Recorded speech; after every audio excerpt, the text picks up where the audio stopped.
he died the death which was yours, which was mine. Yesu hakuwa afe. Yesu hakuwa mwenye dhambi. Na chini anasema that we might receive the life which was his. Bwana asifiwe. Hebu nione mikono. Wale mmeelewa hiyo lugha ya Kiingereza. Ili kupitia katika mateso yake, kifo chake, kupitia katika kufa kwa niaba yako, kupitia katika kuteseka kwa sababu ya wewe, ili wewe uhesabiwe haki yake na mwishowe ukombolewe na upate uzima uliokuwa wake mwenyewe. Upate uzima uliokuwa wake mwenyewe. So that you can have the life which was his. Not your life. You did not have life. You were supposed to die eternally, but Jesus died in your place so that you can have his own life na uishi kwa Mungu. Chini hapa anasema ya kwamba with his stripes we are healed. Na kupigwa kwake sisi tumepona. Hata watu hawasemi amina. That's why I love preaching watu wa Sunday. Hata Mungu ninapenda kuhubiria watu wa makanisa ya Sunday.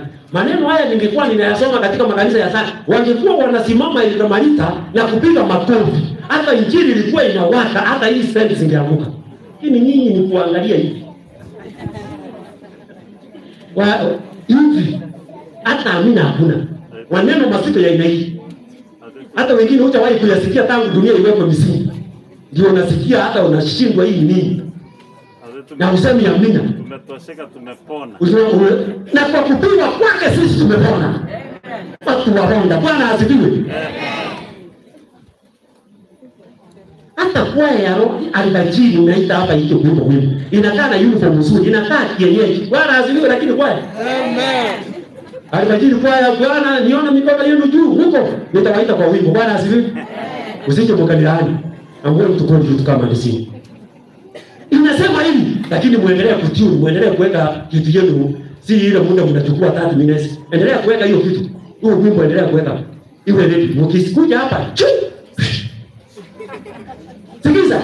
Anasema by his life and by his death. Sasa sikiza. Ndio maana hii maneno ni mazito. Tafsiri kidogo. Hii ni mazito. Haya, waangalie Kwa maisha yake kwa kifo chake. Usianze haraka. Hii si maneno ya kukimbia. Asante. Waangalie. Nimewaangalia. Kombozi wa sasa kidogo. Haya. Inasema by his life and his death. Kwa maisha yake na kwa kifo chake, Grace has achieved even more than recovery from the ruin which was wrought through sin. hebu rudia. Yesu amerejesha kile Rudia soma. Haya, huyu ni msomo ninajua. Grace by his life and his death. Kwa maisha yake na kwa kifo chake, Grace has achieved even more. Kristo ameweza kuipata zaidi than recovery from the ruin wrought through sin. kuliko kuipata kupitia ile maisha ya dhambi. ya Asante, thank you so much.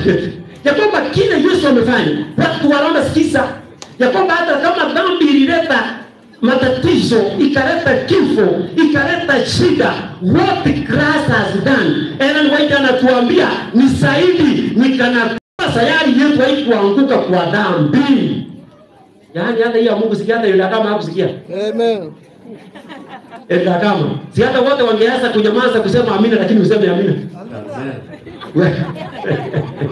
Sikiza ya kwamba what Christ has done. Why I love this portion. Inasema what Jesus has done is much more than what sin has done to this planet. Amen. Ya kwamba kile dhambi ilileta, madhara ya dhambi ni kidogo kuliko kile Yesu amefanya. Yeah. Na katika sayari mbinguni, they are not talking about sin. Mbingu hayumbi juu ya dhambi. Mbingu inayumba kwa sababu ya kile Yesu amefanya. Amen. Ni kana kwamba mmoja ameandika na kusema ni kana kwamba sayari yetu haikuanguka.